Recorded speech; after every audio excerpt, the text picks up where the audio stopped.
Agora, 2 horas e 17 minutos pelo horário de Brasília. O Sem Censura está de volta ao vivo. E agora a gente vai falar sobre as sequelas da Covid, as sequelas neurológicas. Portanto, vou chamar a neurologista e psiquiatra Vanessa Miller para conversar com a gente. Estava com saudade de bater esse papo com a doutora. Muito boa tarde para você, doutora. Boa tarde, Bruno. Boa tarde a todos. Muita saudade de estar conectada com vocês, mas pelo menos a gente está aqui nesse bate-papo ao vivo que dá para a gente ter um pouquinho mais de proximidade e compartilhar um pouquinho de ocitocina, neurotransmissor que eu sempre falo de amor. Então, bom, obrigada pela oportunidade. Doutora Vanessa, tem um estudo recente da Unicamp mostrando que o coronavírus foi encontrado no cérebro de pessoas que morreram por conta da Covid-19. Com base nesse estudo e também do que você já sabe em relação à ciência e coronavírus, o que a gente pode afirmar em relação à doença e também ao cérebro? Então, no início, né, a gente tinha muitas perguntas, aliás, acho que nós temos muito mais perguntas hoje em dia do que respostas, mas inicialmente achávamos que muito mais as consequências, as sequelas neurológicas eram decorrentes de uma alteração por hipóxia, né, que é a baixa oxigenação, por um acometimento pulmonar, ou até mesmo por uma chuva de citocina, que na realidade é como se fosse um estado inflamatório exacerbado no nosso corpo, que levasse a alterações neurológicas. Mas hoje a gente já consegue ter evidências de que o vírus do Covid consegue ter neurotropismo e consegue afetar as células neuronais. Ele consegue chegar, né, nessas células através de três condições. Uma hematológica, que é através do sangue. Outra seria o que a gente chama de cavalo de Troia, que ele acaba acoplando um leucócitozinho, que é uma célula de defesa, e acaba conseguindo ultrapassar a barreira hematoencefálica chegando ao cérebro.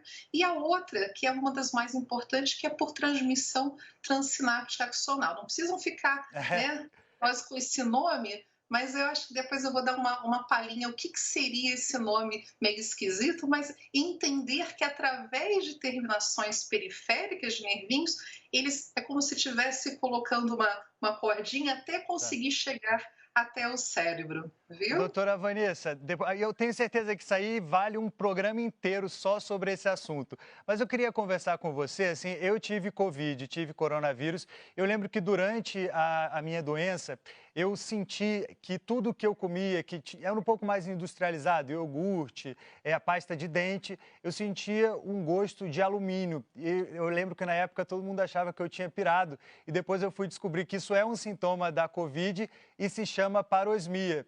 O nosso cérebro é quem faz a identificação dos nossos, né, dos cheiros e do olfato também, do olfato e do paladar.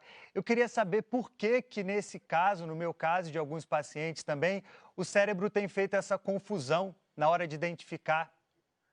Bom, primeira coisa, você não está louco, né? Apesar que, infelizmente, Covid está associado com depressão, com ansiedade e até depois a gente pode comentar um pouco sobre isso. Mas o que você perguntou vai muito sobre aquilo que eu falei dessa transmissão, né, sináptica axonal. O que acontece? Quando o Covid, né, quando o vírusinho entra em nosso nariz, ele acaba se acoplando ao nervinho olfatório, as terminações do nervo olfatório, e ele acaba chegando até o sistema nervoso central, destruindo, na verdade, essa via periférica. Ou seja, é como se você tivesse uma ferroviária e os trilhozinhos dessa ferroviária estivessem destruídos. Então, você não consegue ter, na verdade, a sensibilidade, não só olfativa, mas como gustativa, como você falou. Anosmia é alteração, né, a baixa do olfato, e digeusia, que é justamente essa alteração de paladar, é a alteração, né, do paladar, como você falou, geralmente meio metálicozinho, né, esquisito. Mas agora vamos deixar o nosso público tranquilo. Essas sequelas são temporárias, né, doutora Vanessa? Pelo menos é o que a gente pode afirmar até o momento. É, nesse momento, é como eu falei, a gente tem mais pergunta do que resposta, né? Porque se a gente entender que o Covid é um vírus, e se a gente olhar para outros vírus que têm uma característica, por exemplo, o vírus herpes, que pode ficar para o resto da vida, né, no seu neurôniozinho, no seu nervo, na realidade a gente não sabe se esses sintomas eles vão perdurar.